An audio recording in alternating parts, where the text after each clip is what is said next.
Let's go ahead and get started. Good morning. I'd like to call this regular meeting of the Board of Selectmen to order for Tuesday, July 22nd. Thank you all for coming.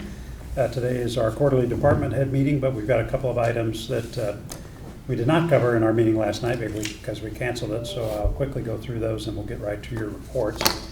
So first item is to discuss and take action on a request to waive bidding requirements for Great Island Furniture. Jennifer and Monica. Our bidding requirements, our purchasing requirements are that anything over $10,000 needs to be bid. What you approved for Great Island Furniture, at your previous meeting, the beginning of July, was about $85,000 for furniture. It's going to be coming from 3 manufacturers, and we want to buy direct from the manufacturers and not go out to bid for timing purposes, having a direct relationship with the manufacturer. Those are the main concerns. The benefits of purchasing from them, verified discounts with them. The pricing has been confirmed against published retail and public sector rates and reflects favorable terms. And then just seasonal timing constraints, because there is a multi-week lead time once we place the order. So we'd like to have the benches, tables, and chairs in place as soon as possible so we can have people out there enjoying the end of the nice weather. So what we're requesting is your approval to waive the bidding requirements for these purchases. Monica, anything to add? I have nothing to add. That was a great summary. Okay. Bidding requirements are important and ensures that we get things at the best possible price. I think, though, the exceptions in this case make sense. But anyone have any questions or concerns about that? No. I mean, I would just say, the committee went through a rather extensive process in looking at like these items. I know Monica and some members of the committee actually went to the plant and Yeah, I went with somebody from Reed Hildebrand. saw them. So it was really a heavy, thoughtful process. So I certainly have no problem waiving. Just out of curiosity, what's the lead time on the furniture getting? Anywhere from 3 weeks to 15 weeks. So we're hoping that we will be able to place the order on the 25th. Okay, great. Okay, could I get a motion to approve the request to waive bidding requirements for Great Island Furniture? Monica moves, Mike seconds, all in favor? Okay. Thank you. And then the only other item is to approve the minutes for the July 7th, 2025 regular meeting. I've been through those and did not have any edits. Does anyone have any edits or questions? Okay, could I get a motion to approve the minutes for July 7th, 2025? Sarah moves, Mike seconds, all in favor? Okay. All right, that does it for our business. We can now move to department reports. Again, appreciate everybody for coming tonight, or this morning. So let's start off with the health department. Mindy. Morning. All right. What a beautiful morning it is. This Yes, is really hopefully a healthy morning. Right? Yes, healthy morning. So I'm going to take my minutes to go over our highlights for this quarter. And you will see the top 5 highlights have a lot of seasonal components to it. But we did celebrate National Public Health Week in early April with some promotion to our listserv. We used our social media platforms to kind of put out that messaging, targeted messaging to the public, specifically looking at community partners and raising awareness of key public health priorities. But for vector surveillance, I will call your attention to the bar chart that I created on page 2. And it does show that we received twice as many ticks compared to last year. Now, whether this was part of the promotion that we did with the free tick removal kits that we pushed out, putting that message in the newsletter that there's a program that the state offers that will identify and test the tick if they meet their criteria through the Ag Station in New Haven. Or if people are just encountering more ticks. That variable is really unknown, but we did see double as many compared to last year, so I thought that was worth calling out. Although not all the ticks were tested, and the reason for that is because a majority of what we were seeing was the American dog tick, and they do not meet the criteria for testing through the Connecticut Agricultural Experiment Station because they don't pose a significant risk for Lyme disease. They do, however, pose other risks. It's just not one that the grant covers that they test for. So, for example, dog ticks do carry tularemia, they carry Rocky Mountain spotted fever, which I'm sure everyone's heard of. So it's just an awareness to the public too, just because the lab didn't test doesn't mean you shouldn't contact your provider and watch yourselves for signs and symptoms potentially down the road. Okay, our community health needs assessment is wrapping up with Stanford Hospital. That's in the final draft form, going through their chain of command there to get final approvals. But that report will be shared with the community and with you in the fall.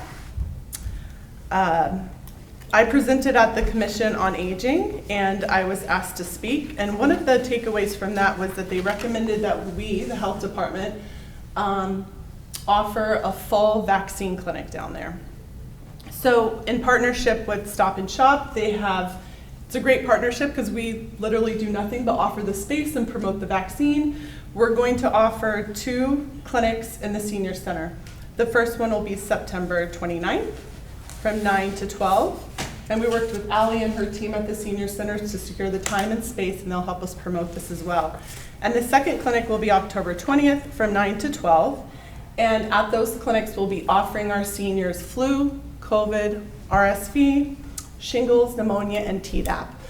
So again, that team from Stop and Shop will come with everything from forms to sharps containers. They'll take everything away. And literally we're just promoting and offering the space. Another cry that I'd heard from town hall employees was that they liked the convenience of the flu shot here. We offered it during work time. So I asked them if they'd be willing to do that too for staff, and they are. So for the employee clinic, we'll be offering flu vaccine and COVID on October 16th from 9 to 11 here in town hall. So again, that was an ask that I heard from when we stopped offering flu vaccine through the health department. So. And our beach water program, I'm happy to report we have had really great results this year. No elevated bacteria level to date. During this quarter, we did not have any preemptive closures due to excessive rainfall. So that's really great news. And I think that's, again, a big improvement over last year around this time when I was standing right in this spot. And we had some closures because of some elevated bacteria. So that's really good to report to you. And I think everything else is pretty self-explanatory, but I'm open for questions. Just a couple of questions for me on the top 5 highlights, the National Public Health Week. What were the health promotion messages you directed? Was there anything in particular you wanted to I worked with Marley, and some of them were just about general wellness. And being aware of health and doing some promotion activities. We reached out to our restaurants about safe food handling through our listserv. So I had our office admin do that. We celebrated as an office, recognizing staff, kind of like a workforce promotion too. That was the only question for me. Monica? Mindy, who's staffing the clinics? It's going to be Stop and Shop employees. They're going to bring everyone. We are just going to help anything that they might need to, traffic control, telling people where to go, signage, that kind of thing. But they are completely self-sustaining, so they will bring. So Stop and Shop employees are giving the shots? Mm-hmm. Yes, pharmacist. Okay.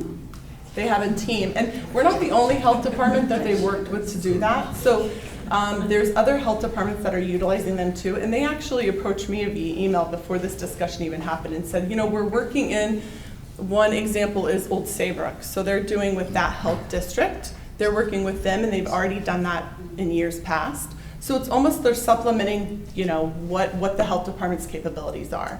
And the reason is, we don't have full-time staff to do this.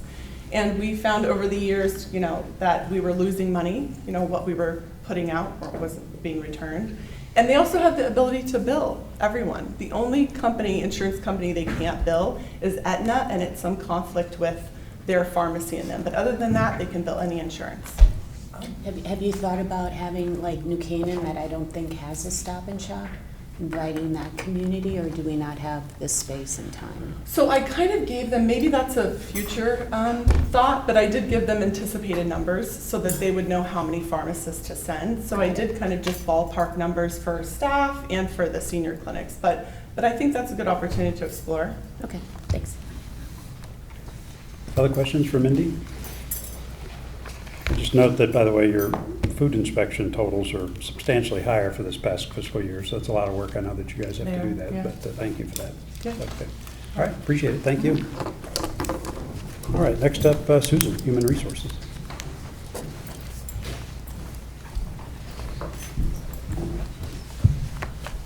Good morning. Hello.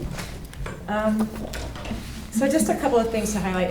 Everything's pretty much in the report, but there were kind of two big things with regard to personnel recruitment and stuff. The first being the reorganization of the senior center, which happened this spring. We had the opportunity with the retirement of the former director to take a look at the organization down there, see if there's a better way to do things. And so we ended up folding it under Human Services, under Ally is now, her title is now Director of Human Services and the Mather Center. It's something that a lot of towns across Connecticut have been doing as their directors have been retiring. It makes a lot of sense. A lot of the population that they serve overlaps. It gives an opportunity for them to do some, more intentional programming. And our staff down in the senior center is great. We didn't have to add anybody to the staff. We did make one of our part-time people full-time, but other than that, they were kind of running the show for a few months anyway before this happened. They were doing a great job, but now with Ally at the helm, it's going to be even better. And so far, so good. I'm sure Ally will report that I think things are going really smoothly, so we're happy about that. And then the other big thing is dispatchers. I know I never talk about the dispatchers. I'm kidding. We kind of put that recruitment on pause while we were waiting for the contract to get finalized. And so now that the contract's been finalized, we still have 3 spots to fill into the dispatch center. But we have 12 candidates actually 11, somebody just dropped out. We have 11 candidates that we're going to be interviewing this week. Fingers crossed, everybody. They all passed the written test and the critical test, so they look like, we had over 20 that actually applied. There were 12 that we offered interviews to based on their scoring for all their testing, and now we've got 11 that we're going to be interviewing this week. So hopefully we'll be filling that position soon. Everything else on the second page, the wellness program came to a close. It was really a big success. We had 16 people that participated, and from what I understand from Slim Nation, he gave me kind of general numbers, and according to him, as I reported in here, on average per person, people lost the average was about 14-pound loss over 3 months, 4.8% of body fat, which he said was incredible, and about 9 inches on average per person. So that's pretty good over the course of 3 months, yeah. And then I also kind of put out a survey myself to everybody to say, hey, did you like it? Did you like Rob? Should I offer it again next year? And I've got nothing but positive feedback from everybody, so that was really exciting. And then one thing I wanted to highlight that I can't believe I didn't put on here because it's such a big thing, but I think it was such a big thing that I forgot to put it on here. The new bill that was just signed into law on July 4th does have some HR implications, which we're still trying to unpack. There's going to be a lot of things that we have to look at and how it's going to affect us from an HR standpoint. But the big one that all of our employees have already started asking and are going to continue to ask is about that tax deduction for overtime. I think people are expecting that they're going to do overtime and it's not going to get taxed on their paycheck, but that's not how it works. Their paychecks are all going to look the same. They're still going to get taxes withheld on their overtime. What this is an opportunity for them to deduct it in April when they file their taxes. But even then, what makes it really complicated, and HR and finance, payroll we're going to have a lot of fun trying to figure this one out. So you don't just get no tax, you don't get to deduct the tax on all of your overtime. You only get to deduct the tax for the overtime that is required by the FLS, the Fair Labor Standards Act. And that act says that anything over 40 hours in a week, you have to get paid time and a half. Our union contracts, however, have a lot of overtime rules that are more generous than the FLSA. For example, our Public Works Union, if you work on a Saturday, it's time and a half, whether or not you've worked 40 hours that week. So if you took 3 days of vacation, but you worked on Saturday, you still get time and a half per the contract, but FLSA does not require that because the FLSA says you have to actually work 40 hours before you get time and a half. So that overtime will not be tax deductible because it's not mandated by the FLSA. So you can see how this is going to be a little bit tricky for us to start tracking and all of that. Don't you think the payroll company will probably implement some sort of That's, processing? let's to be able hope. to separate We it? hope so. Munis Yeah. has not come up with anything yet. Okay. Because also, to make it even more complicated, not only is it only on the overtime that's mandated by the FLSA, it's only on the premium portion of that. So if you work over 40 hours and you get time and a half for 4 hours because the FLSA says you have to, you don't get to deduct the time and a half, you only get to deduct the half. So, yeah. So it's gonna be a lot of fun. We're gonna have fun, right, Josh? Where's Josh? We're gonna have fun. Anyway, so because what our role in this as the town is that we have to figure out, we have to track that premium pay for the part that qualifies, and we have to put it on a separate line item on the W-2. And so this year they're giving a little grace because it is also retroactive to January 1st of 2025. So, surprise, we had no idea. I'm sure that Munis is working on it to figure out how to do it, but it won't be done for this year. But I think this year they're giving everybody a little bit of grace for us to kind of estimate using our best abilities to estimate what that is. And then in 2026, hopefully Munis will have something in place to help us track it. Anyway, that's the big thing. And a lot of people are going to be asking about it. A lot of your employees are probably going to be asking about it with regard to overtime. They're not going to see any difference on their paychecks. It's going to become W-2 time that they'll see something that they can use for their returns. Anyway, that's all I got. Any questions? Excellent. I just have one question for the new hire, Andrew, I guess, Pepe, who was hired, yes, for the blight enforcement officer position. So is he taking Hank's place? Because I know Hank was going to step away from that. Hank's role was, he was part-time both fire inspector and blight officer. Yep. And yes, Hank has moved on, and we were originally tried to hire for that combined position without any luck. So we actually turned it into strictly blight because it opened up the candidate pool. Okay. And Andrew's he's an incredibly talented, he's got both fire experience, but he also has law enforcement experience, which would be really helpful with the blight enforcement. That's right. So he'll take over that role. He's already taken over that role. Terrific. Okay, thank you. That was my only question. You have any questions for Susan? Fantastic, thank you. Thank you. Okay, Ally, Human Services and Senior Center.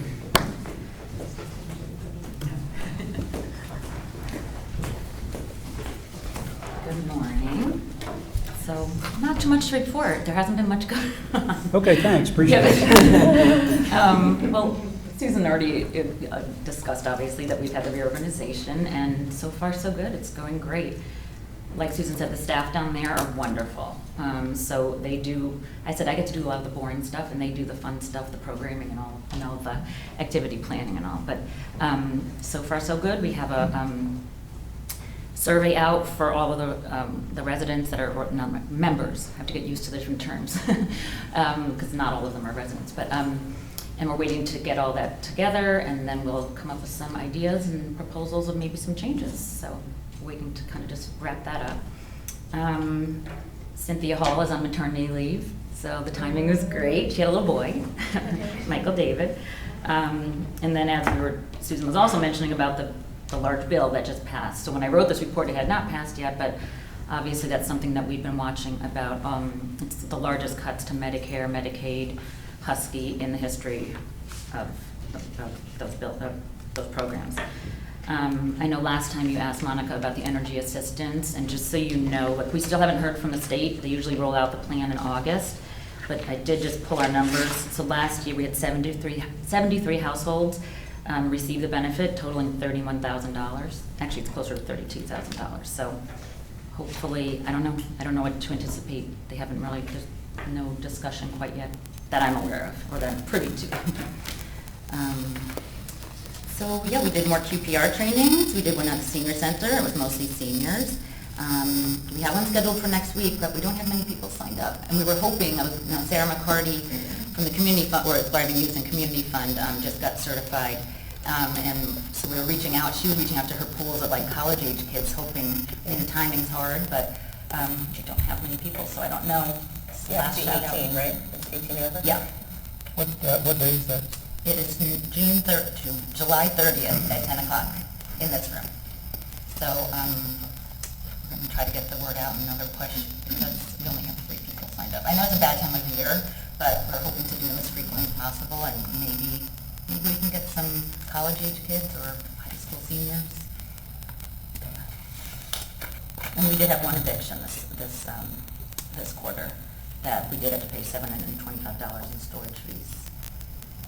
And we had 4 protective services referrals this quarter, and 2 of them are still active.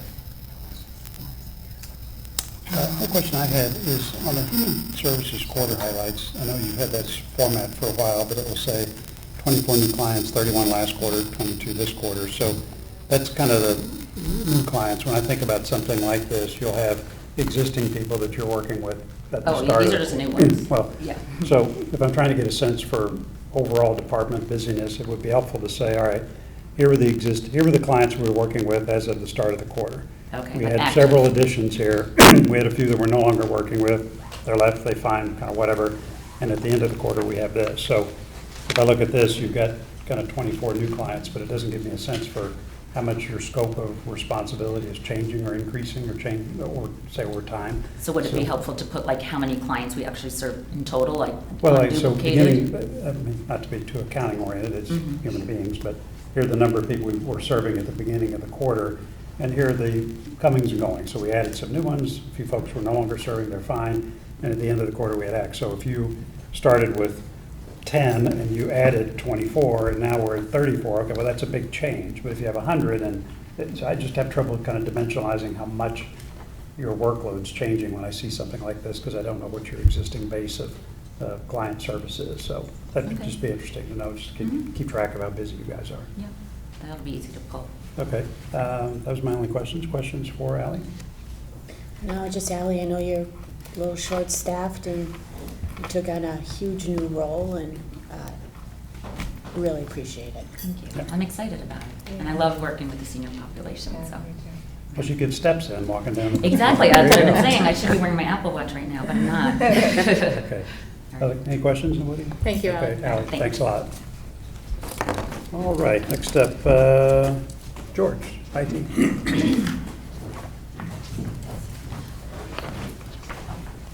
Hey guys, good morning. Hope you guys are having a good summer so far.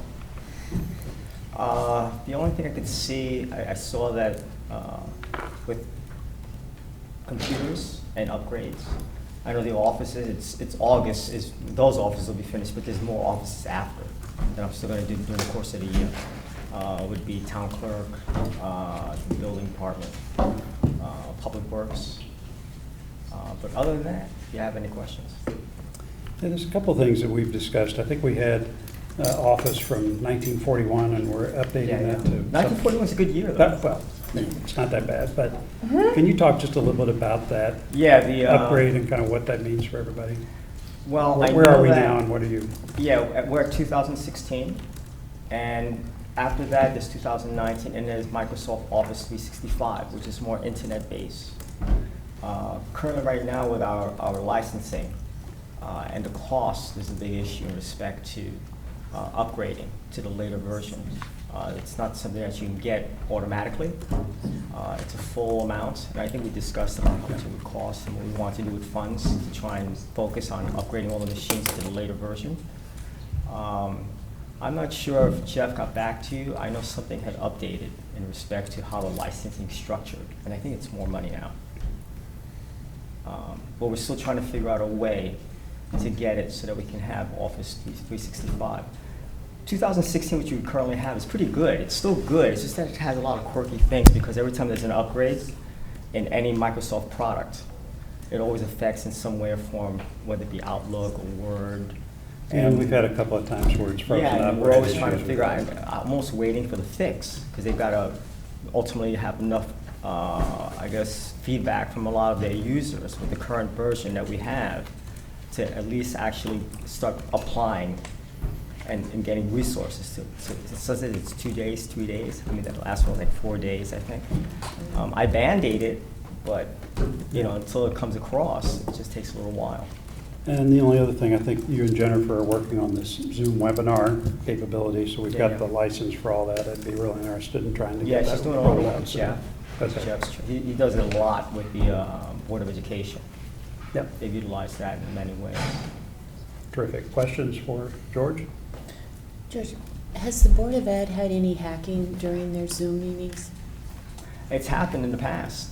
I know that what they've done to try and rectify that, I mean, it's just they've hired someone to come in and sit during the meetings, just so they can proctor and make sure. And there's a gentleman who works for the Board of Education, Jeff. And Jeff, he basically does a lot of the town meetings when they have a lot of things, major town meetings within the Board of Education in their conference room. And he has other people, kids who come in, and they sit in all night, and they're just always monitoring.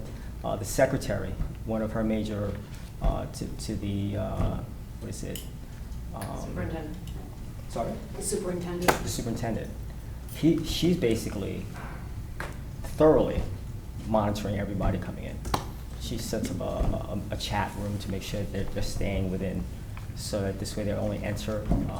Proctors make sure that a lot of people aren't, they have access and they can view, but they can get in, and I think they're always querying. It's difficult because I think I've seen where every time I'm at the meetings, it can go very long because a lot of people get queued in line. So it can be a while at times. So they try to keep that under wraps also. Okay. But they have another additional resource who comes in and takes care of that.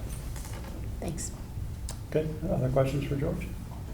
Thank you, sir. You got it, guys. All right. Next up, Mr. Ginsberg, land use.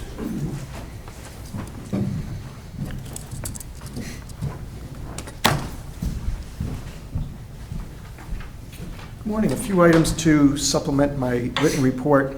As you see, the Plan of Conservation and Development, we were going to have a public workshop meeting in early July. That has been postponed to early September. We expect to have a final date starting next week. I'll be working closely with Marley on getting the word out to the general public. But I just want to find a date that there's not a lot of other things going on. So that'll be in early September. Big news from this quarter really is related to the building department and their role in getting some of the Heights Crossing, both the non-residential and the residential, open. Working closely with Bob Bush and his team on making sure everything is safe over there. I think we've got 5 residential certificates of occupancy, and they're starting to work with the Goddard School, who wants to be open within the next month or so, and a lot of the restaurants and retail stores who also wish to open over the next few months. At the same time, building department's expecting the Corbin District project. As you know, they were able to, again, work with Bob's team to ensure that the parking garage was safe for the workers' vehicles, which allowed them to get off the street right before sidewalk sales. So you've probably noticed that there's a lot less parking on Old Kings Highway, Corbin Drive, a lot less dirt in the road, a lot less congestion in that area. And that was a big victory for everyone to have that done before sidewalk sales. Building department's also going out to the 3 schools, Hindley, Holmes, and Royal, make sure those are moving along. So it's a busy time, lots going on. A couple questions. So when you say residential certificates of occupancy, does each apartment have its own CO? Or is that for, say, a building or a floor? I think they're doing it, they have a safe, kind of a checklist on each unit. I don't think they're going to CO them separately. They'll probably give 2 COs. I think, Bob, that's the way we're leaning, is 1 per building? One permanent CO for each building. Yeah, so there may be 2. But what they're allowing folks, certain apartments that are ready, folks to move in. So they've had, I think, 5 people moved in within the past week.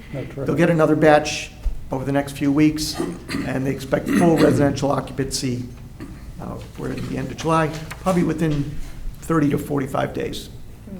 Okay. And you mentioned a few of the retail that's opening up at Heights Crossing, so Chipotle and, I lost the list here. When are those actually going to open up? Do they have a sense of Yeah, time? they each have a different sense of urgency. I think Goddard School was the most urgent because they want to start showing it to people and start getting the space ready for people to start using it. We have Chipotle, Sharky's. Sharky's should be a pretty simple tenant fit up. The ones with kitchens like Chipotle or Garden Catering take a little while longer because you're working on getting the kitchen ready. Raphael's Bakery is anxious to move along. I think there's going to be some kind of coffee donut shop that's going to be obviously anxious to get going. Each tenant's on a different schedule. Some are a little more urgent than others. Okay. Okay. And the only other question for me, I noticed that residence is approved, so 45 Old Farm Road, did that get resolved, and is that construction restarted? The construction is continuing, but the issue has not been resolved. The issue's not been resolved, okay, all right.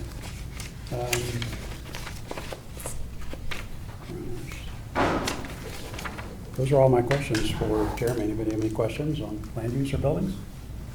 No, Jeremy, I'm really happy to see the parking off of Old Kings Highway.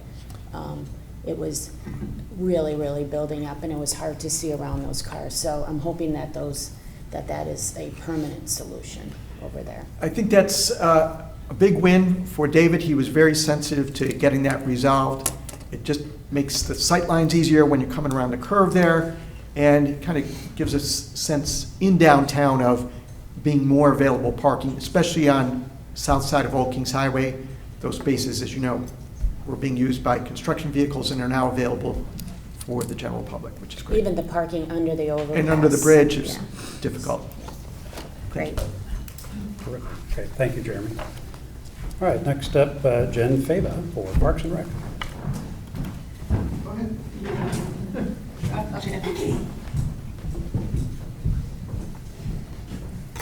Good morning. We'll start with just a few of our projects. So Weed Beach, in this time frame, we did put it out to bid. Unfortunately, we did not receive any bidders. We're currently in the process of making some minor revisions that hopefully make it a little bit more appetizing for contractors to bid on that. So that'll be getting posted shortly. Pear Tree, that is currently out to bid with the opening scheduled for August 7th. We have received a few questions, so that's a good sign. At least we know that some people are interested in that project. Some of our lingering ARPA projects, Baker Playground is now complete, including the walkway that now makes it accessible to get there to the playground from the parking lot. So it looks great, and we're seeing a lot of increased usage on that playground from what was previously there. And our Cherry Lawn basketball court, just kind of an update since I wrote this report, they were able to come in, and they've actually been working on those repairs last week. It should be completed this week, so we're happy to get that checked off the list. Obviously, it's summertime. Our beaches are some of our priorities. We do have gate services there from 9 a.m. to 9:30 p.m. daily. Our lifeguards are there from 10 to 6 daily. We anticipate they'll be there at both beaches through Labor Day. Although as some of our guards go back to school, we're not sure. We're anticipating that this year we won't be able to fully staff through Labor Day at both beaches. So we may have to make some accommodations, which is something that has happened typically in the past. Last year we were lucky, and we were able to staff them both through Labor Day.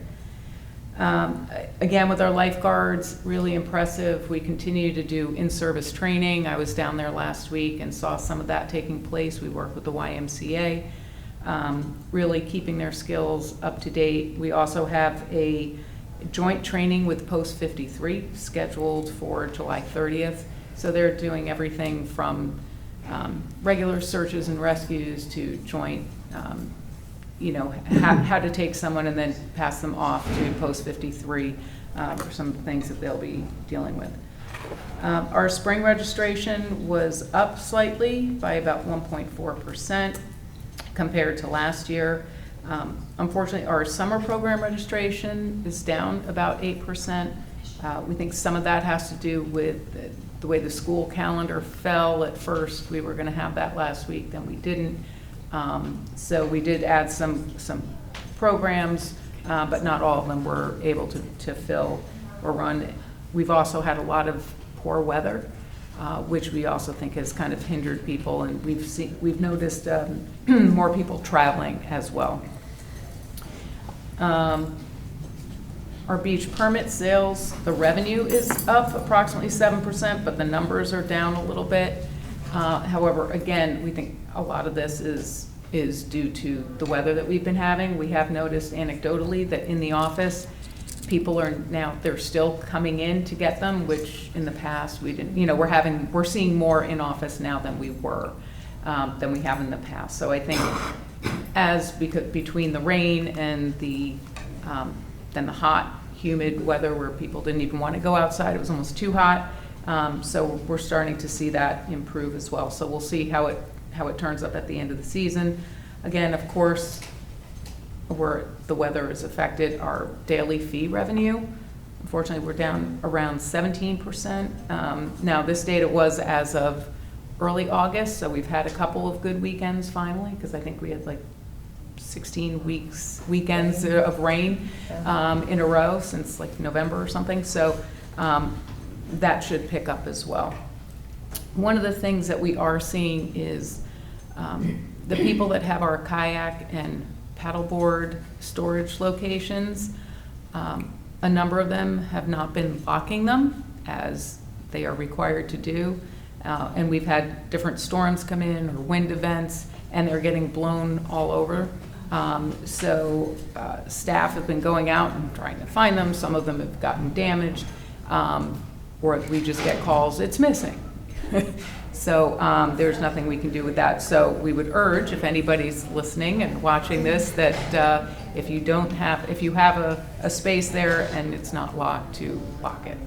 Are they too busy leaving their cars unlocked? Okay. Or maybe it's an inconsistent I don't know. thing. I guess it's a theme, right? Okay. We are also very busy working with Janice Morzano on the Youth Commission summer camps.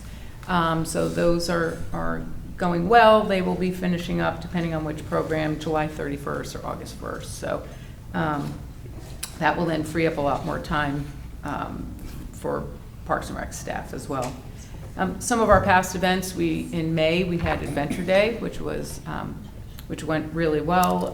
We had approximately 350 to 400 people attended that, and that's in conjunction with the Friends of Selleck's Woods and the Darien Land Trust. And of course, on July 11th, we had the town fireworks, which turned out to be a great event. All 350 parking passes were sold out.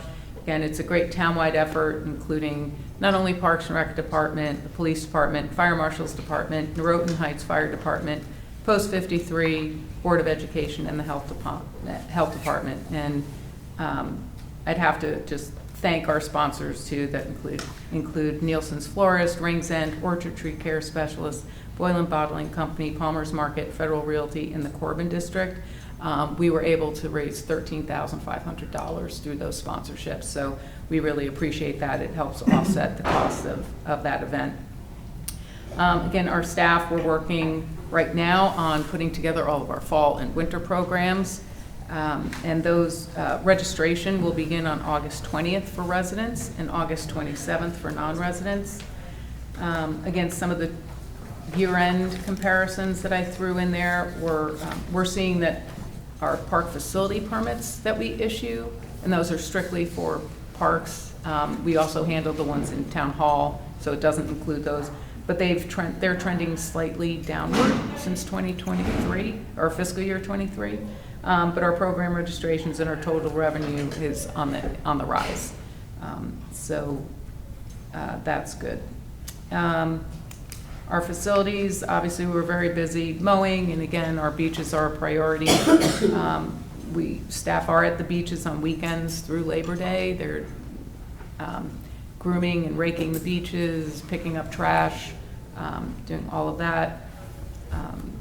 We did have some issues with the restrooms with the plumbing at Pear Tree. So while that was being fixed, we realized because we only have one toilet in each, in the men's and the women's, it can cause a problem if you don't have access to that. So we have put a porta-john back out there just in case there's a time when something needs to be closed for a period of time. At least there's a facility to be used. We also repaired 2 large patches of the parking lot at the Darien Nature Center. They were repaved. We've done some initial clearing of mugwort in the dunes at Weed Beach, so that's looks good. And our pickle roll court surface for Weed Beach to convert one one of the paddle courts into a pickleball court on a seasonal basis. Just from production and shipping, it is on its way. It should be here any day.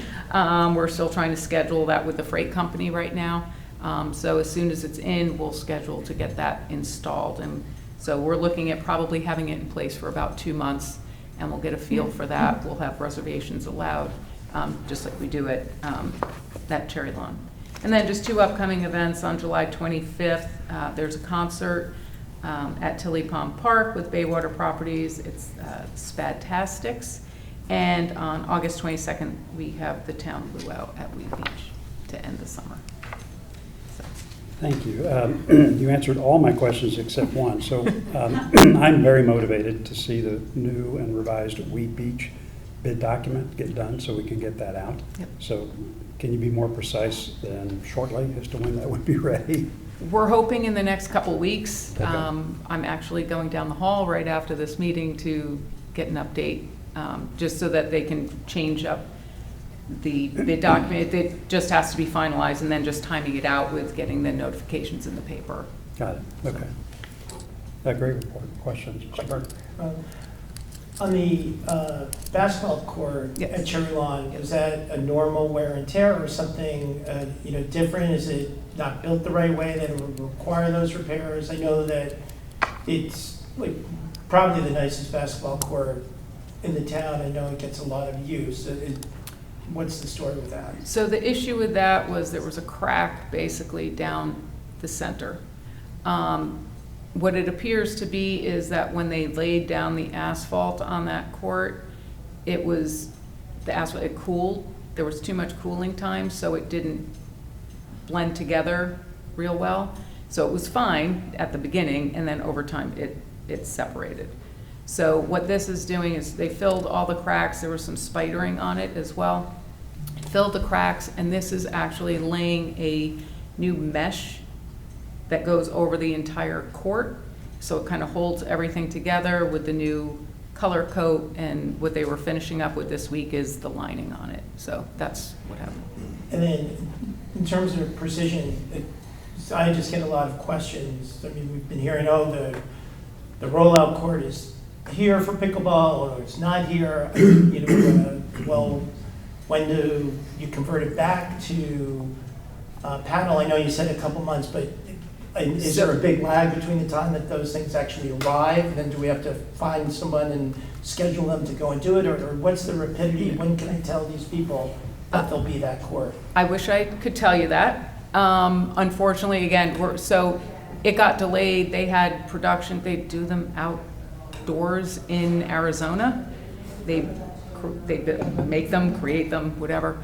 And then the heat was so hot that they got delayed out there. They couldn't do it.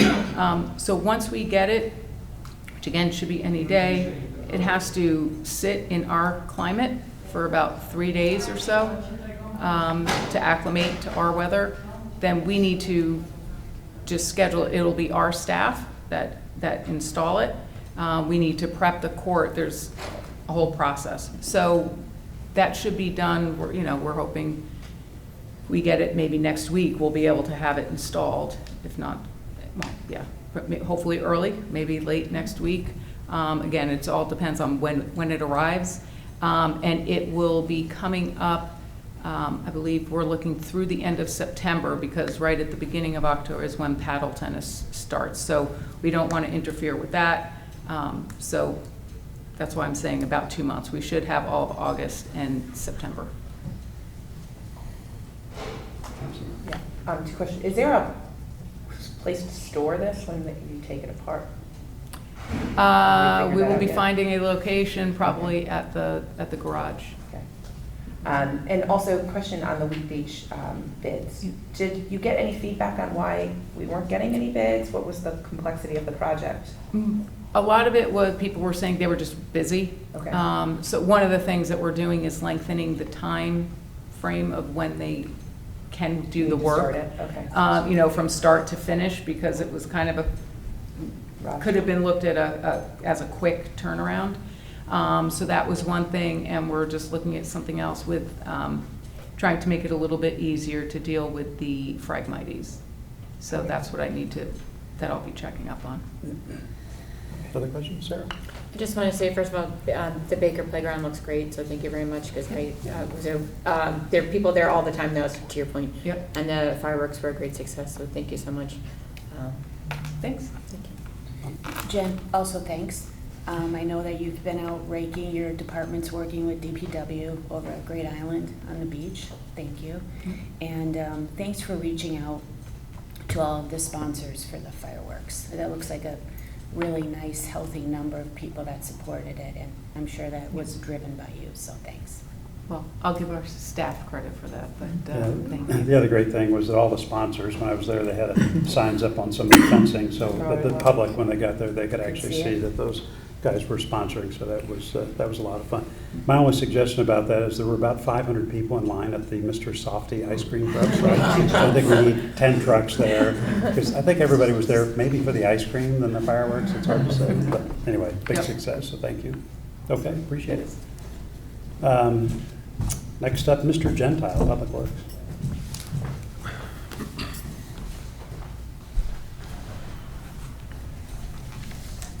Good morning. Let's go over the top 5 that I had listed for you. The Gorham's Pond Dam is currently on schedule to be completed by October of this year, so we're within the FEMA reimbursement limits as they had laid them out for us. So, and that one's going along pretty good. So if you get a chance, go back out there now. They're going to start capping that dam in the next week or two, and it's actually going to start looking like a dam again. So if you get a chance to go out there and see that. There will be some intermittent road closures over the next week or so as we drop equipment in place and take stuff out. The Hanson Road Bridge, of course, is done. There are some punch list items. Darren keeps it in the top 5 because he's very, very proud of this project. But it turned out fantastic. Like I said, very few punch list items to complete with some of the neighbors, but they're really incidental. The closeout is going to be the time-consuming piece with the state, because this is where they approve and disapprove of costs. But it seems like we're in a good position right now to submit those costs. But just aesthetically, I've been over to look at it, and I've had nothing but compliments for that bridge. It looks terrific, a great job, really terrific. I think he made some really good choices on some of the design features that are out there. The sanitary I&I program, the Phase 3 rehab is out to bid right now. Bid opening is July 31st. The estimated value for this restoration work is $1.6 to $1.9 million.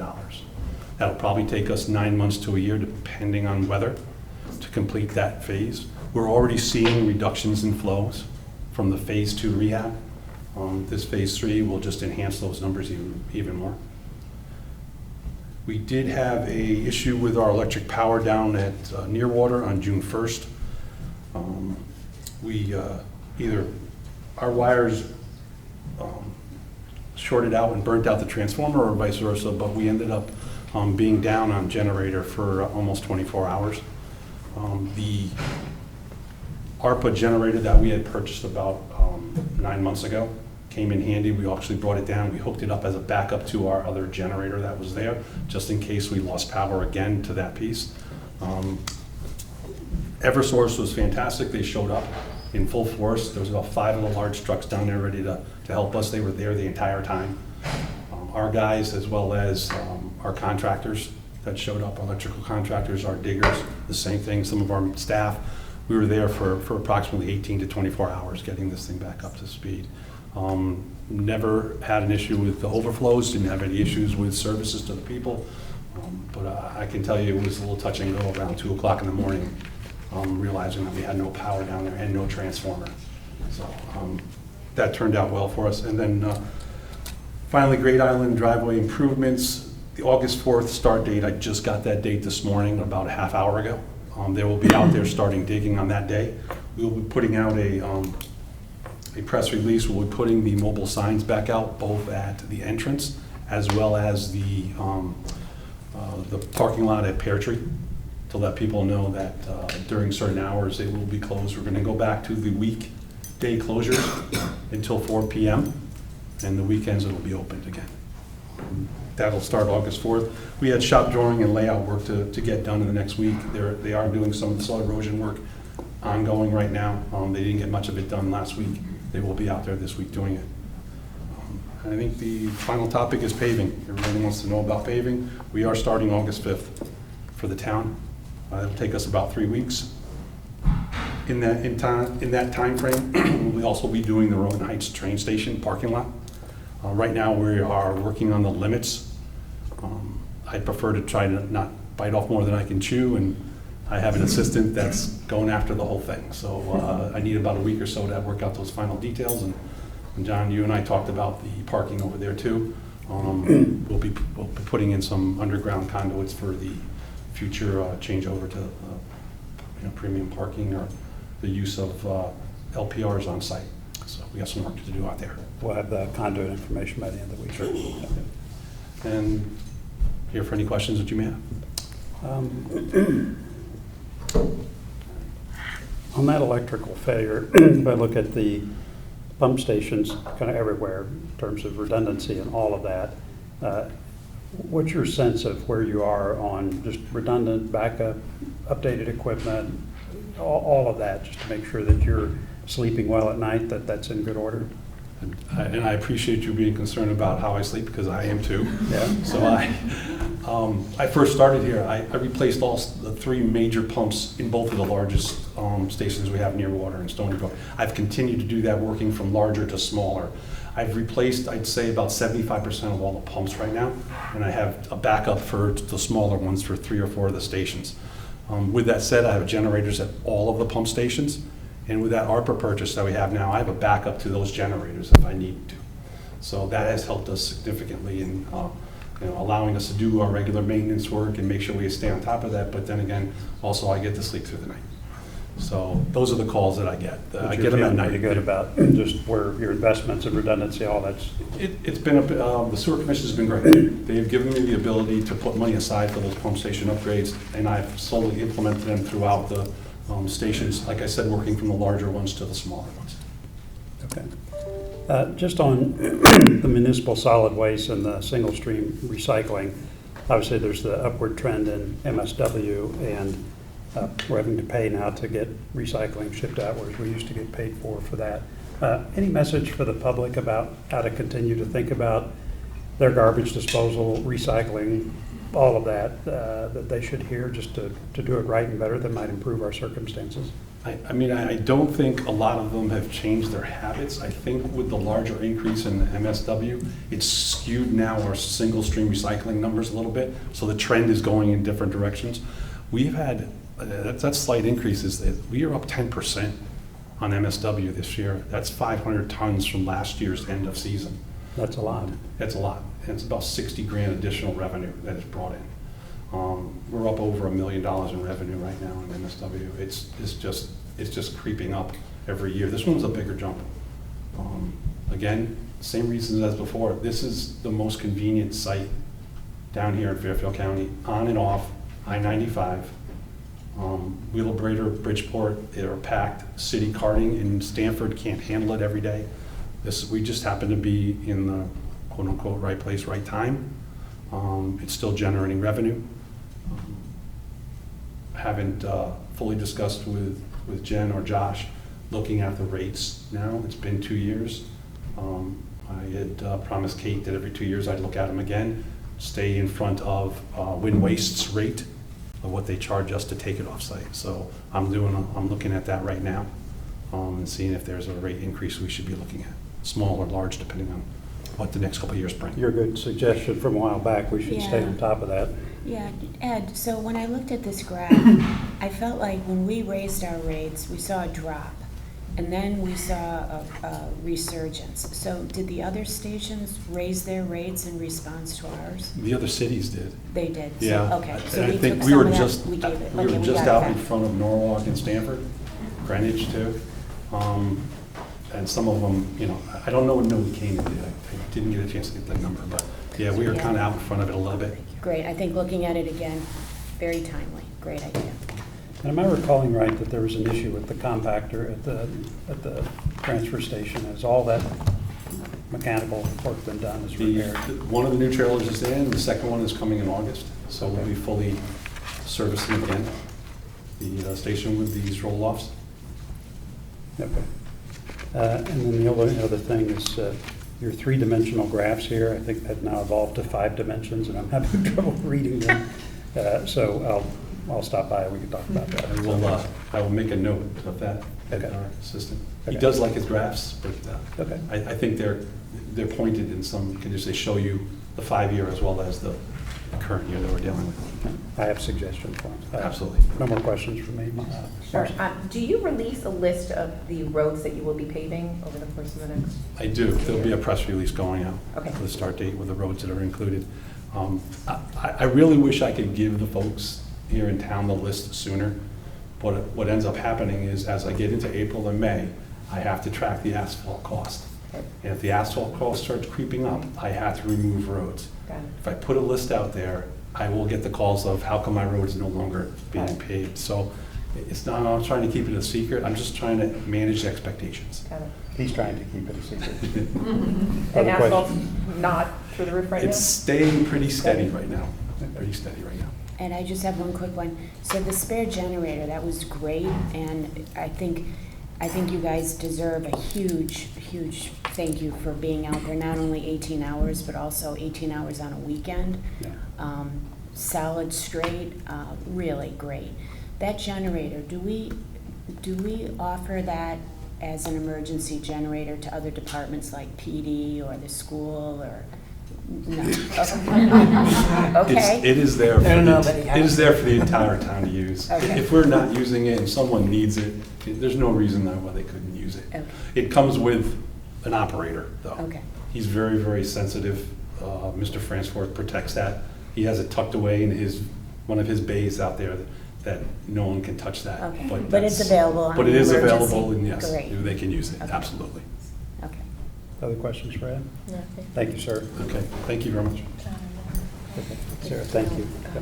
Leave during the presentation. No worries. Thank you, sir. Okay, just a few more here. So Cara and Susan, Registrars of Voters.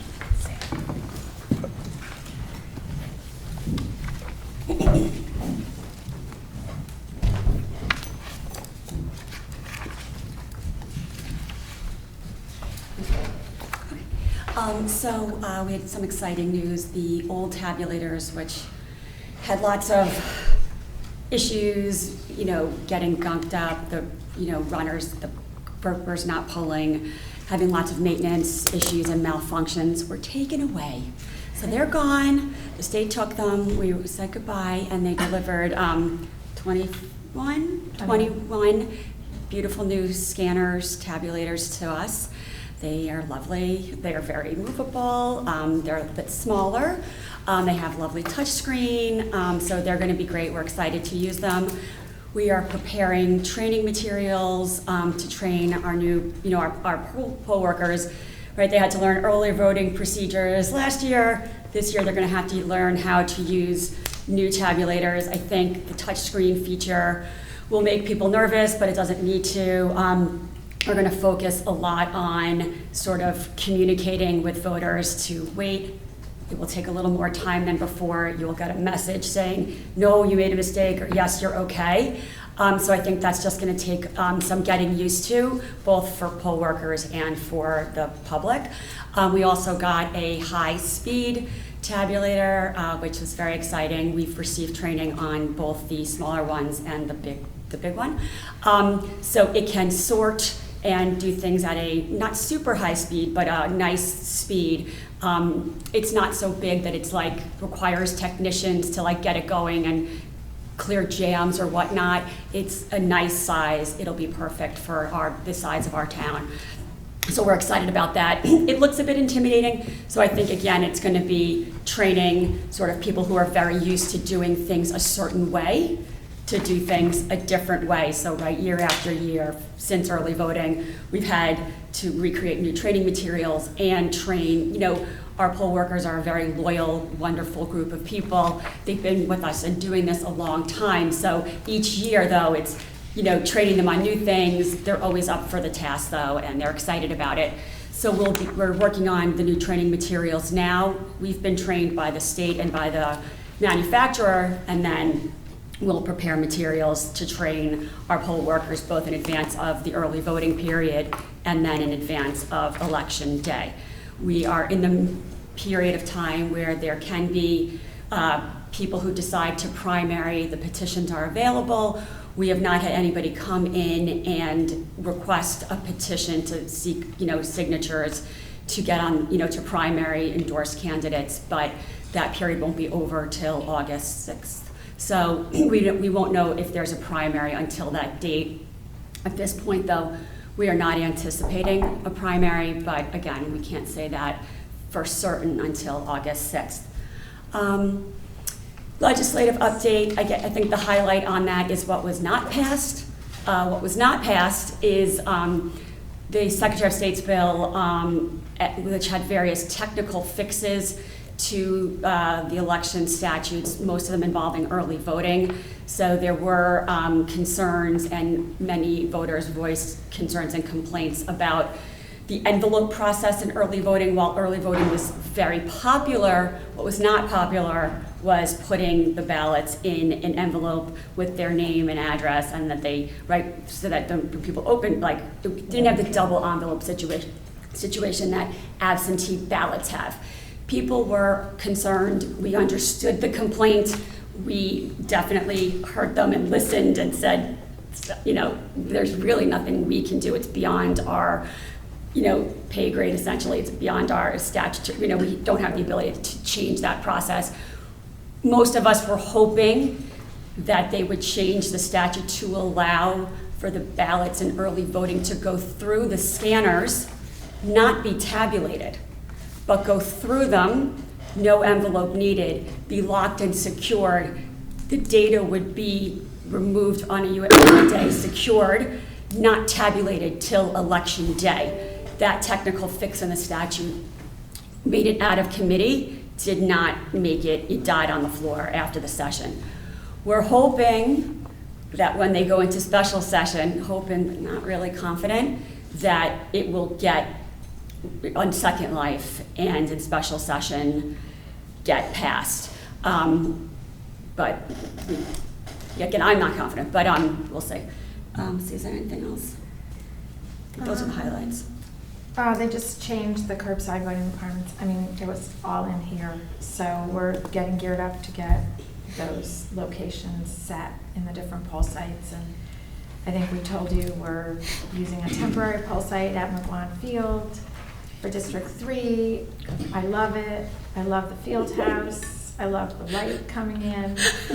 I love the parking accessibility. Sounds like you'd like that to be a permanent change. I like it. I love it. It was going to work because there are tables in there, and we're going to set everything up so there's a flow.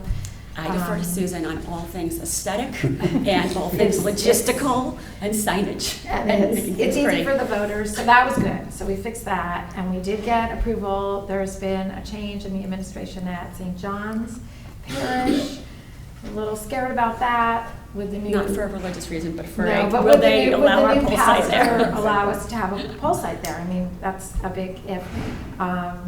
They have a new administrative assistant. They're great. We're going to meet with them in August. They're very busy right now with weddings and all kinds of things. So it's been confirmed that we have a poll site there. So we're set with our poll sites. That is major for us. So we're good. We're good in the event of a primary. John Butler has just approved the use of the McGuan Fieldhouse in the event that we have a primary, and we have it set for the election. So we're good to go. So we're going to do the curbside voting. That was new. There were a couple of things that were new about the curbside voting, but I won't go into that.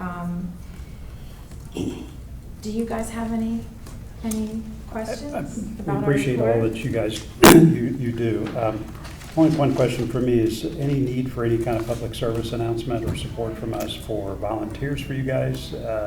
Anything we should get out now to encourage that, and also just timing? I sent out some, sorry to interrupt you, I sent out some emails because we need to get, if we have a primary, we need to get, a lot of people are away in August.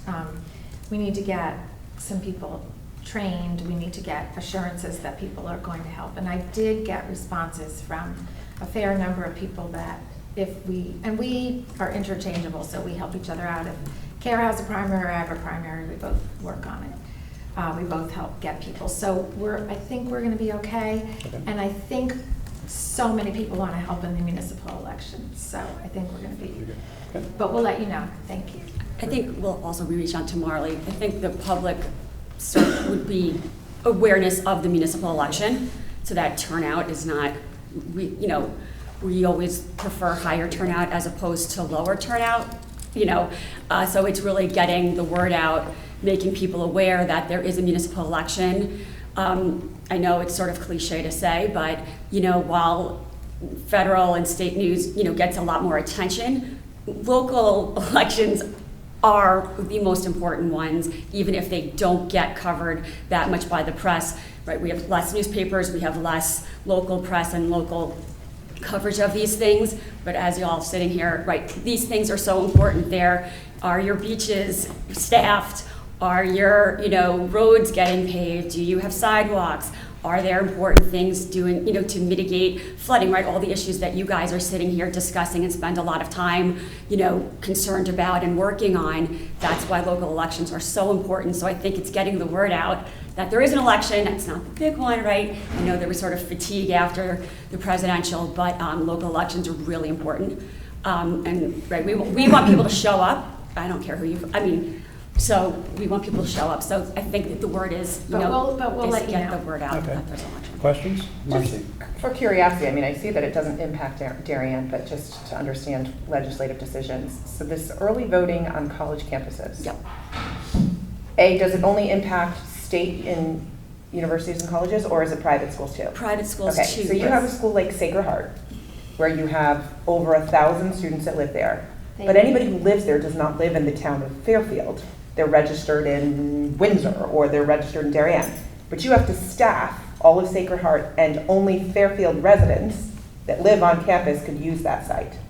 Am I correct? Yes. If they're in that look, yes, Yes. it'll be. Because you can only vote, like if you're a student at Fairfield U, or Sacred Heart, and you live in Darien full time, you can only vote in Darien. No. You can't vote. No, you can vote. It's where you're registered, which is the town of Darien, unless you switch your registration That's to. Right. That's You right. can switch. You can switch your registration. That feels like a lot of money and vote. being wasted on putting campuses like these, right? To Right. staff it, because how many kids are actually gonna be But- registered in Fairfield and living in Fairfield? I think the reason they're doing this is because they're trying to be proponents of getting everyone to register to vote. And I think college students won't go back to even if they're local, may not take the time to go back and vote. And this makes it easier for them. Sure. They can vote at an early voting location if they have exams, if they have other things going on. It's making it more accessible to them. Okay. Other questions? Thank you, friends. Okay, 3 more. Ms. Larkins, tax collector.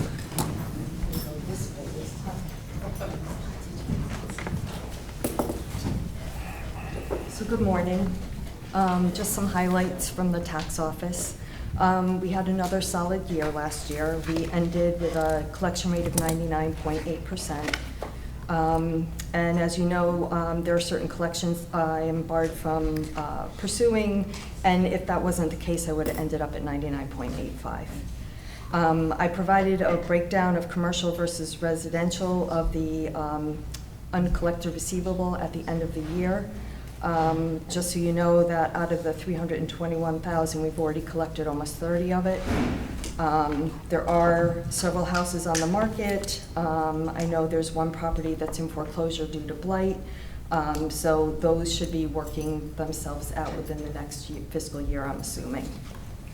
The other thing just to note, my budgeted versus, my actual versus budgeted, I was under on prior year collections by a little over 63,000. Part of that is when I have solid years of collection, there's not going to be that much in the following year for me to collect. But I did more than make up for that with the interest collections. So I may have the same situation next year, but overall I should be ahead of the game. And the only other thing in performance measures to point out is we continue to see a pretty significant increase in those taxpayers paying online. Okay. So, yeah. So I don't know if you have any questions. Only two questions for me. Has there been any confusion from taxpayers over the change due to motor vehicle Yes. valuations? Yes. Has there been a lot of questions about that? Yes. Okay. And Yes. they're being resolved, but any it particular questions? is what it is. I mean, it's MSRP, there's a statutorily mandated depreciation schedule. And that's it? Yeah, and that's what it is, right? So Okay. we can explain a certain amount, we have a sheet that we give to people that explains everything. Any additional questions really need to be directed to the assessor's office. Okay. Yeah. That was my question. Anybody else have any questions for Kathy? Oh, well done. Kathy, are you spending a lot of time explaining that? A decent amount. Yeah. And you know, it should be explained. Yeah. You know, Maybe people need Marley to can help understand you. it, and people are very, you know, they're conservative here. They're looking at last year's bill versus this year's Sure. bill, and I have this old car, why is my assessment, why is it increased? And, you know, it's a valid question. Right. Because if there's a lot of common questions about that, we could put out a video or something that just Oh, explains yeah. it. So Yes. maybe you I'll know. come by and talk to you to make sure I'm clear Yep. about exactly what people are asking. And we Okay. could pop something out pretty easy about And I that. would definitely talk to Tony as well, Yeah, okay? Great collection, Thank Ray. you. Thank you, it's good. Okay. Ms. Hendrickson, Town Treasurer.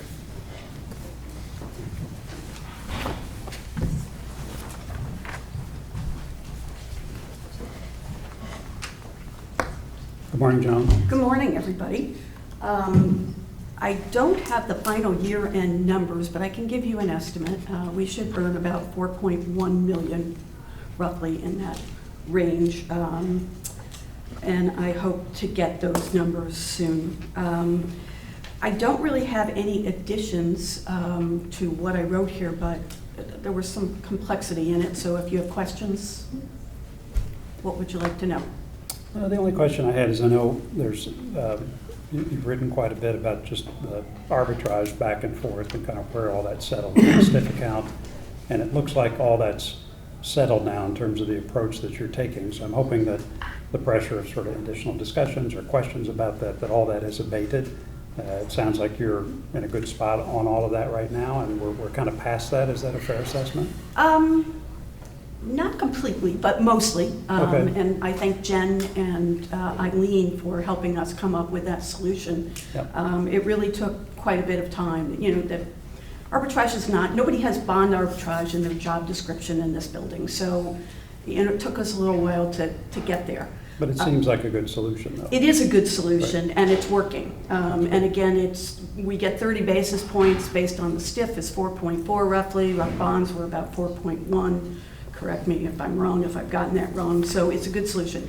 The only thing that's out there is there's some comment, and I don't know whether I'm the only one who listens to this, which is maybe I'm making more of it than it is, but saying that, oh, well, we're going to set up a second T-bill facility for, you know, if STIF goes down. And the answer is no, we're not, because, and I've sent this to you, I have to sign something, and I sent a copy to John and to Josh, actually, saying with our broker-dealer saying we won't do this. No bank in New York that I'm aware of will do this. I have to assert every time I do a T-bill that this is not bond money. So, you know, this idea, and it was put forth in a Board of Finance meeting that we're going to do this. No, we're not. We're not going to do that. We never will do that. The other thing is somebody else said, well, I know a bank that will do it, and that's fine, but by Connecticut state statutes, that bank has to do business in Connecticut, and that bank that they reference does not. So it's that sort of stuff that's still kind of out there.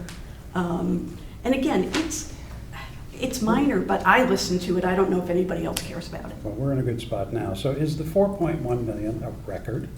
No, but last year was the record of 4.9. Oh, 4.9. But if you look in the Wall Street Journal, you will see last year's T-bill rates versus this year. And we're down 100 basis points. So 4.1 down 100 basis points on the T-bills is, you know, I think it's great. Questions for Joan? Joan, just on that second STIF account, is there a lot of different type of paperwork required, and who's handling that? Eileen handles all of it, and she's a rock star as far as I'm concerned, because she has to do all the operational work associated with this. No, we just had to set up a second account. She researched whether we could, which gave us the solution that we needed, and we can set up that second account. It's the question of what goes in our regular STIF account versus what goes in our arbitrage account. And right now, I think we put in the 37 million, that is the arbitrage that's going for the schools. Basically, we got, I believe, a year and a half till that account winnows down. You know, we will probably bond, dare I say it, for another school project or another municipal project that will meet the criteria for arbitrage. Like Great Island doesn't meet the criteria for arbitrage, so that is in the Chase bond account. But the benefit of this is it doesn't cost us anything, and that's where I could never come up with that number of what things would cost us. We got a revenue number, but it was the cost and the actual income that we'd make. We would have to, again, nobody. All you had to do was set up the account. All we had to do was set up the account, and it's free. You know, That's what I'm basically. asking. Is Yeah, there it's costs free. associated with that Yeah, account? it There's doesn't not. cost Okay. us anything more, at Okay. least that I'm aware of. Other questions? Great solution. Joan, thank you as always. We Thank you. appreciate it. And finally, last but not least, Mr. Cameron, TV 79.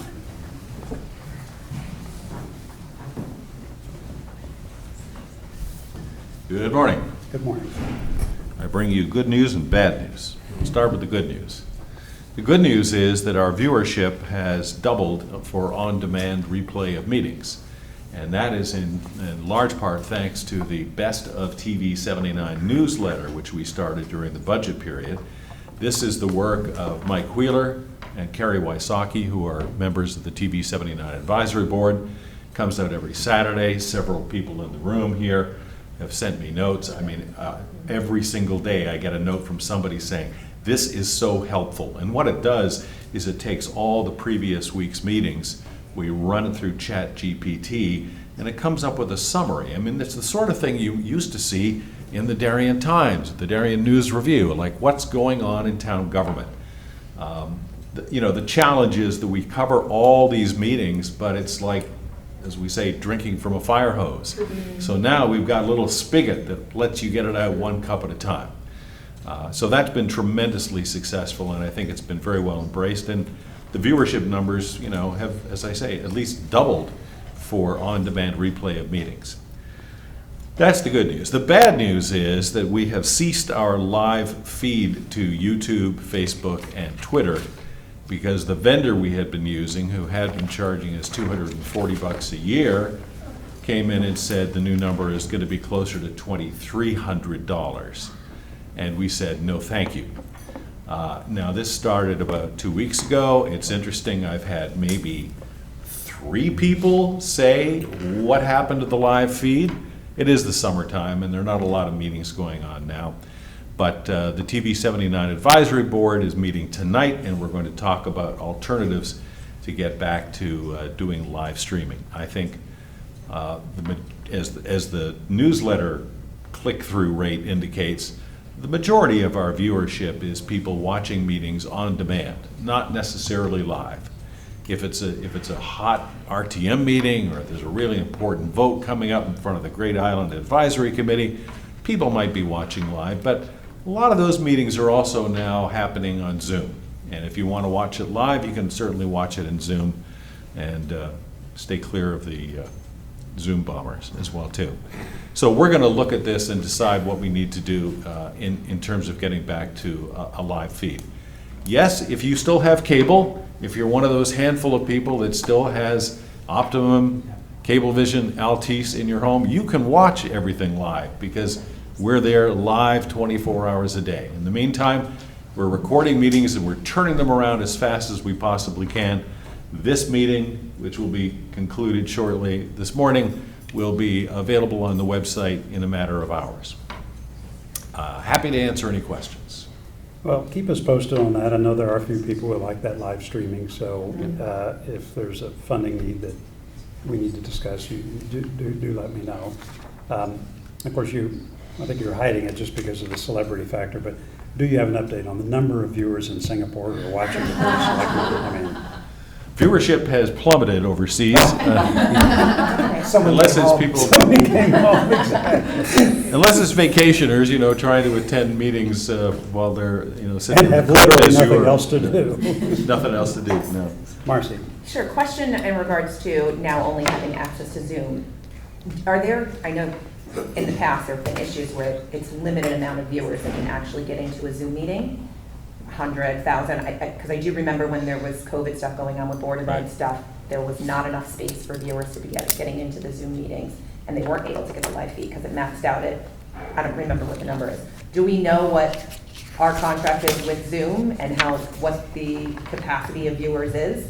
That's a good question to ask when you start talking about whether or not it's worth investing the $2,400 into the alternate way of live feeds. I would defer to Jen because we have nothing to do with the Zoom side of meetings. We only take the feed after the fact.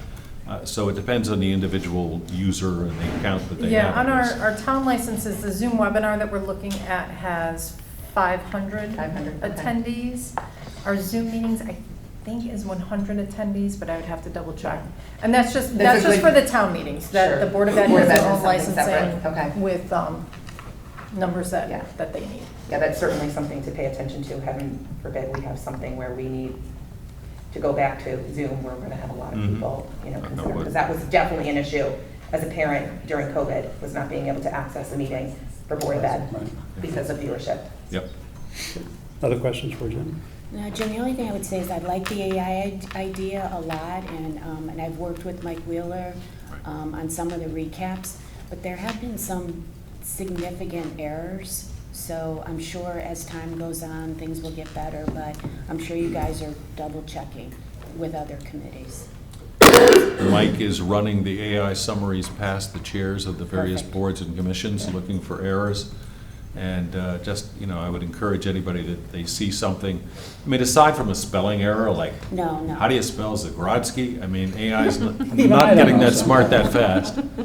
But I see a few, small errors, Royal School, misspell ROYAL, et cetera, those sort of things. But more importantly, if there's something specifically wrong, factually, we need to be alerted to that fact by people who were in attendance at the meeting or know more of the details. So let us know. Is there a corrective for things like that? So if it'd be reissued, for example, if there was a material factual change that needed to be made? We'll go back and revise what we posted on the website or on next to the video, et cetera. And if it's a huge error, we could do a correction on the next newsletter. Yeah, I would just urge all board chairs to take a look at this if you've got a question or an issue to make it. Yeah, Mike runs it past me before, so I'm not sure if he does that with other committees or not. Is there a disclaimer that we put in with it when there's the chat? Yeah, I think there is. Oh, okay. There definitely is. There's the disclaimer. That's the lawyer in here. Future user. It is what it is, but I think it's more useful than it is wrong. And it's getting smarter, I think, as well, too. Other questions for Jim? Thank you, sir. You're very welcome. That concludes our department head reports. I greatly appreciate everyone's input, and thank you for coming today. Could I get a motion to adjourn? Mr. Park, second is Marcy, all in favor. We stand adjourned. Thanks, everybody. Thanks.